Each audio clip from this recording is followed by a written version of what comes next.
दोस्तों, आज रूस और यूक्रेन के बीच युद्ध के 945 दिन हो चुके हैं और आज मैं फिर से हिंदी में अपना वीडियो बनाने जा रहा हूँ। दक्षिणी रूस में यदि हम ज़ापोरिज़िया और खारसों की बात करें तो कोई भी परिवर्तन नहीं है।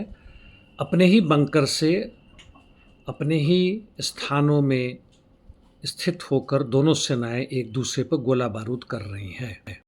पूर्वी युद्ध क्षेत्र में चलते हैं। मारिंका में उगलेदार तकरीबन घिर चुका है रूसी सैनिकों द्वारा तीन तरफ से, जिसको हम कहते हैं ऑपरेशनल एनसर्कलमेंट, और ज़बरदस्त आक्रमण जारी है उगलेदार पे और अंदर भी युद्ध शुरू हो चुका है, खासकर दक्षिणी पूर्वी हिस्सा से।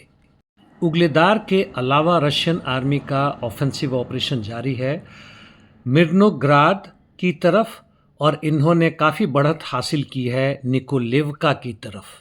औदिवका क्षेत्र में आते हैं, जहां पर रशियन आर्मी ने नेवेल्स्की पर कब्जा करने के बाद से इसके पश्चिम की तरफ काफ़ी तेजी से कई किलोमीटर बढ़त ली है। पोक्रोवस्क दिशा में, जहां करीब 1 या 1.5 हफ्ते से रूसी आर्मी का आक्रमण और आगे बढ़ने की गति धीमी हो चुकी है, फिर भी यूक्रेन्स्की से ये आगे बढ़े हैं सुकुरीन की तरफ।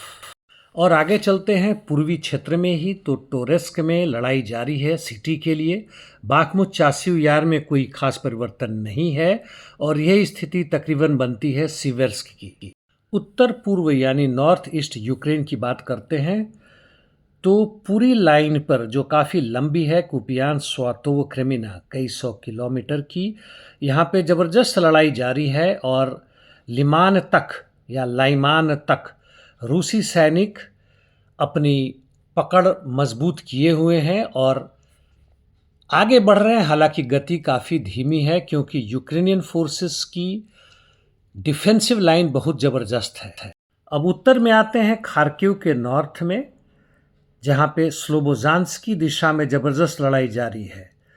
यहाँ वोवचांस्क में यदि बात करें तो चुहीव दिशा से वोल्चांस्क एग्रीगेट प्लांट है जिस पे रूसियों का कब्जा था।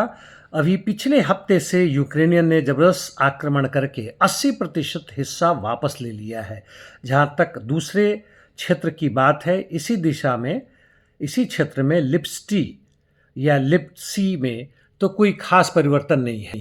वैसे इस जीत के बावजूद भी खबर यह है कि यूक्रेन ने आज से या कल से ही इवैक्यूएशन यानी अपने जगहों को खाली करने की शुरुआत कर दी है, जिसमें ईजियम है और उसके काफ़ी बड़े क्षेत्र में उन्हें ऐसा लगता है कि अब रूसी सैनिक, जिन्होंने काफ़ी ज़बरदस्त जमावड़ा वहाँ पे किया है आर्म्स अम्युनिशंस और सैनिकों की, अब आक्रमण करेंगे यहाँ पे। अब कुर्स्क में आते हैं। हालांकि खास बदलाव नहीं हुआ है, फिर भी कुर्स्क के हर बैटल क्षेत्र में लड़ाई जारी है। क्लुश्को में कोई खास परिवर्तन नहीं।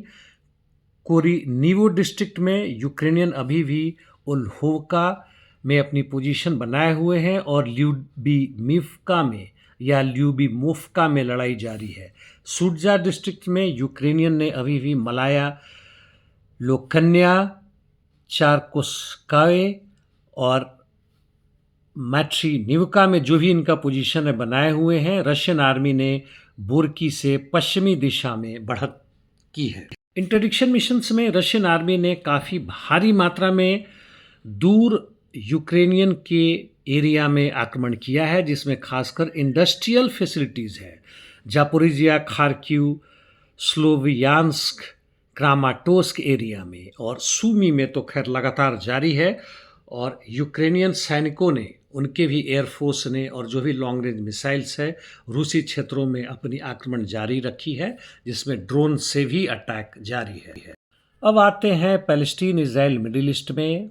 उत्तर और दक्षिण क्षेत्रों में, दक्षिण में खासकर रफाह में इजरायली फोर्सेस का आक्रमण लगातार जारी है। वह लगातार बॉम्बिंग कर रहे हैं। वेस्ट बैंक में कल फिर 25 पैलेस्टीनियन को अरेस्ट किया और अभी तक 10,900 फिलिस्तीनियों को इन्होंने गिरफ्तार किया हुआ है। लेबनान में अटैक इनका ज़बरदस्त जारी है और हिजबुल्लाह के ठिकानों ही नहीं बल्कि सिविलियन क्षेत्रों पर भी बमबारी कर रहे हैं मिसाइल और एयर पावर के द्वारा, जबकि हिजबुल्लाह भी भारी मात्रा में इनके हैफा और दूसरे जगहों में आक्रमण कर रहा है और इजराइल की भी सैनिकों और दूसरे क्षेत्रों की काफ़ी क्षति का अनुमान है और खबर भी है।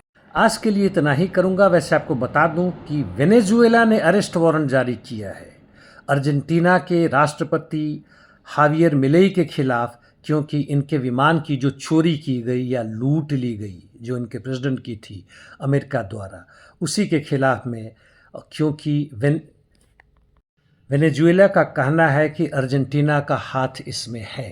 हालांकि ये गिरफ्तार नहीं होंगे हमें मालूम है, फिर भी इसका राजनीतिक असर पड़ेगा। इस बीच में आप धाकड़ खबर भी देखते रहिए, क्योंकि वहाँ से जहाँ मेरा इंटरव्यू होता है मिस्टर अकरम लेते हैं, वहाँ पर केवल भारत ही नहीं विश्व के अन्य जगहों में होने वाली घटनाओं का हम विश्लेषण करते हैं।